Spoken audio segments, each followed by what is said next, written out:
Hi guys, welcome back to Fragments of a Simple Life, where every video I make is super simple. Today is just going to be a quick video from my kitchen to show you the gluten-free, dairy-free peanut butter cookie recipe that I've made about 10 times since COVID began because I'm obsessed with it.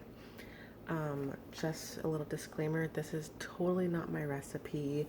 This is a recipe that you can definitely make your own though, with as much sugar or a little sugar as you want. Add nuts, go crazy, use a different kind of nut butter, I don't care. So I'm probably gonna be like over here a little bit and over here a little bit as I show you this recipe.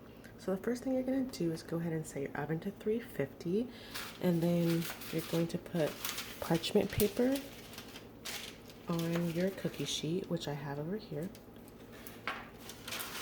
And then you're going to get yourself 1 cup of nut butter.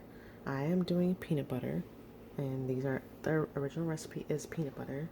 So here's my 1 cup of just regular peanut butter. I'm sure you could do almond butter if you're allergic to peanuts, maybe cashew butter. You could do chunky. I'm doing creamy. I forgot a spatula, so I'm letting it help me. There's no real right way or wrong way. I'm sure, like I said, I'm sure chunky peanut butter would probably work. Whatever you have. But yeah, I'm doing creamy, and these are gonna be for my son. I'm gonna put that aside, you guys. These are gonna be for my son, so they're gonna have a little bit less sugar than the original recipe. The next thing we're gonna do, this is just 1 bowl. Like I said, it's gluten-free, dairy-free. So everything's gonna get just thrown into 1 bowl. So we have an egg here. Just 1 egg. That's the next thing on the recipe. Get rid of that.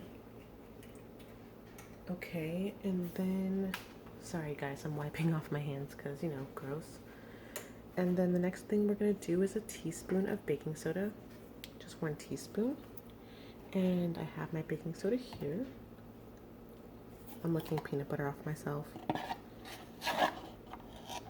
Okay, let me get a little bit more. That's a little bit less. Okay, teaspoon of baking soda. Kind of sprinkle that around. That's next. The next thing you're gonna do is a teaspoon of vanilla extract. I use pure. If you have imitation and that's all you have, that's fine, but it has to be vanilla. Can't be like almond or anything. It will give it a completely different flavor. If you know how to bake, you know what I'm talking about. And I like to pour it off to the side slowly, and that's good enough. Okay. Now we're gonna do some salt. And it calls for 1/4 of a teaspoon of salt. I'm gonna try Himalayan pink salt just for fun. I don't even measure it, honestly. I just kind of take my hand, do a little sprinkle, sprinkle, sprinkle, sprinkle, sprinkle, sprinkle. That's good enough. And then with this, because Himalayan is kind of like chunkier, so I'm gonna rub it and break it up more and then sprinkle it in. Some stuff you just don't measure when you've been cooking forever and baking forever. Now, I have my 2 sugars here, regular white sugar and also brown sugar. I think the original recipe calls for, I think it might call for dark brown sugar. I don't remember. I think it calls for dark brown sugar, but I only have golden brown sugar. It doesn't make a difference. So it calls for 1/2 cup each. I think I grabbed 1/2 cup. Hold on. I meant to grab 1/3 of a cup, you guys, because I want to do less sugar for my son. Okay. Yes. There we go. 1/3 of a cup. I don't want him to have, let me move that, too much sugar, so I'm trying to do a little bit less.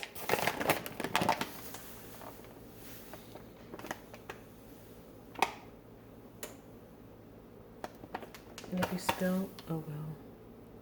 I'm actually trying to do this as quickly and quietly as I can for you guys, because my son fell asleep on the floor in my living room and I'm in the kitchen, so we are not far away from each other at all, just steps away.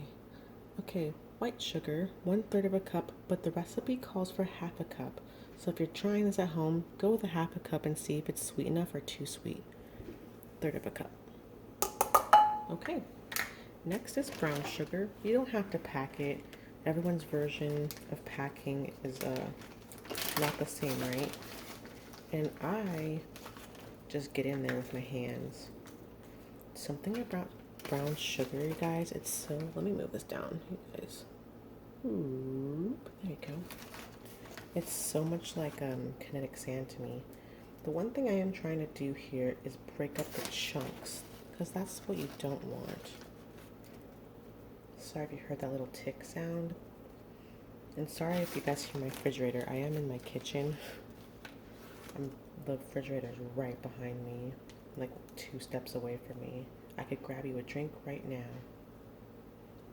Okay, we're almost there. I try to keep it loose, but break up the chunks.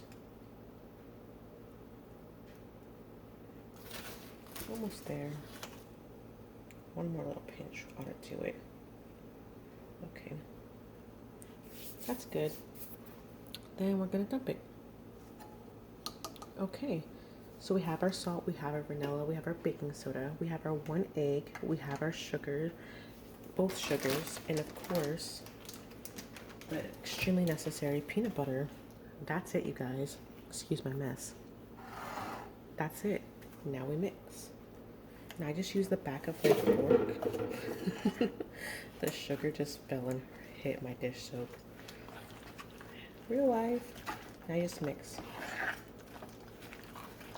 And mix and mix and mix. That's it. The egg and the baking soda is really the binder. There's nothing else in it. It kind of seems wet, but it'll turn out. You kind of just have to keep on mixing, and it does thicken up. It's kind of gross, right? Kind of goopy.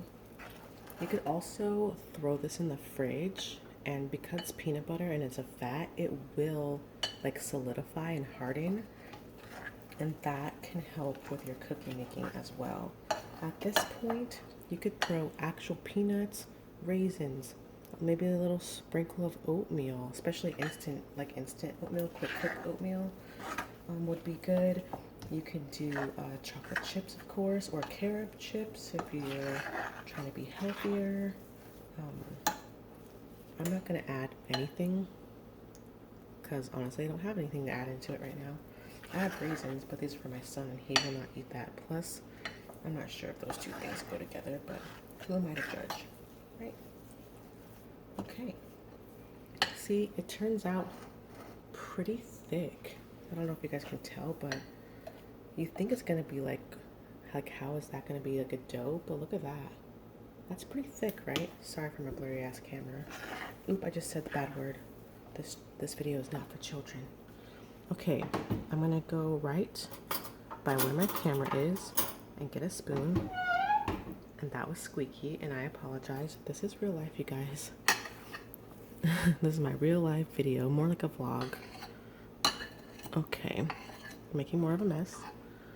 Let's move this aside, right? I'm just going to show you a quick sample of what I do. Okay. So we have parchment paper here. You don't have to use it. My cookie sheet is just old, so that's why I use it. I'm going to take a regular, oh, I didn't show you guys, hold on. A regular spoon, a regular size spoon, like a teaspoon, the smaller spoons that you'll find in your drawer, you know, a teaspoon. Not a measuring teaspoon, but like stir your coffee teaspoon.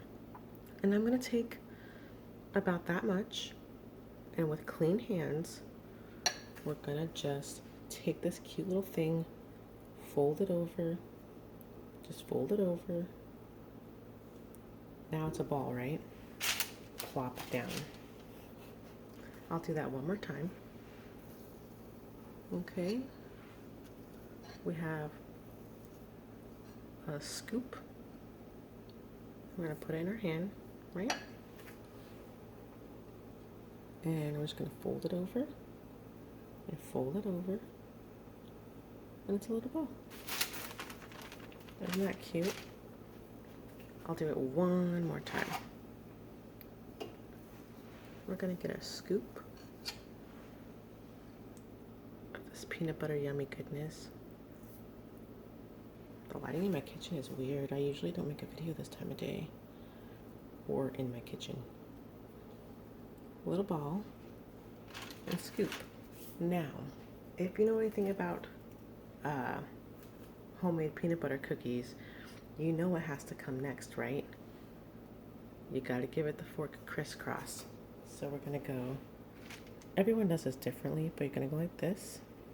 Not too much, just enough to kind of flatten it. Can you see the lines? Then you got to go the other way. That's how you get that very traditional peanut butter drop cookie shape. Old fashioned, very old fashioned, like that.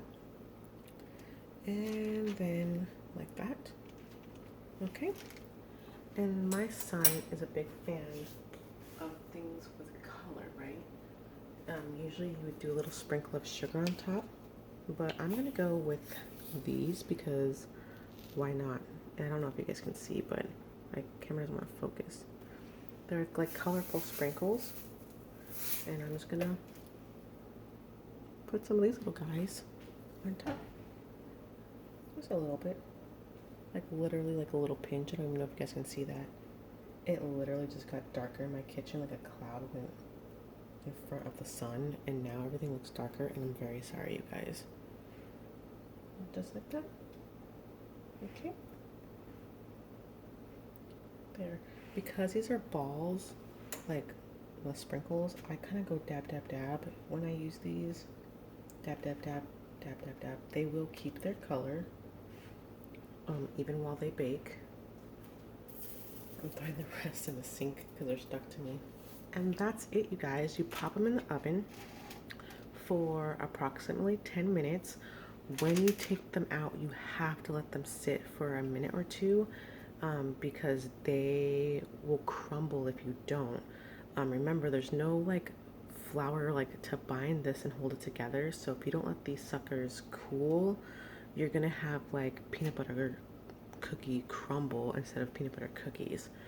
But I'm gonna finish the rest of this tray. I'm gonna pop them in the oven, then I'll take them out, and for the end of the video I'll show you guys what they look like cooked and you can see one up close. So I'll be back in 10 minutes, but for you it'll be a couple seconds. Okay, you guys, we are back. For you it's been a couple seconds. For me it's been about 11 minutes. These are hot out of the oven. The recipe does call for these to bake for 10 minutes. I personally, in my oven, like I do 10 minutes and 30 seconds. So now I'm just going to let these sit, but I wanted you guys to at least see how they turned out. As you can see, if you look closely, the colorful sprinkles are still totally visible. The white sprinkles are showing up the most on camera, but you can actually see all the colors. Like here, there's some pink and green ones. They don't change color just because it baked, and they do stay stuck on. But you're just going to cook them until they're a golden brown around the edges and cracking on top. When you first take them out of the oven, they will look like they're puffed up and kind of rising a little bit, but as soon as they hit the cold air coming out of the oven, they'll deflate and they'll look more like cookies. But anyways, this is the recipe that I found for a gluten-free, dairy-free, super quick, super simple peanut butter cookie recipe where you can kind of add whatever you want and you can't mess it up. To repeat myself, it's 1 cup of peanut butter, and then it's a half a cup of brown sugar and white sugar. I personally did a third of a cup of brown sugar and white sugar. That's my ice maker. Sorry guys, not deleting it. This is real life. I'm really right next to my fridge. Anyways, I digress. We have a half a cup of each kind of sugar. I did a third of a cup for my son. 1 egg, 1 teaspoon of baking soda, 1 teaspoon of vanilla, a fourth of a teaspoon of your choice in salt. Oh my gosh, now that's loud. Hold on. My refrigerator is being so rude.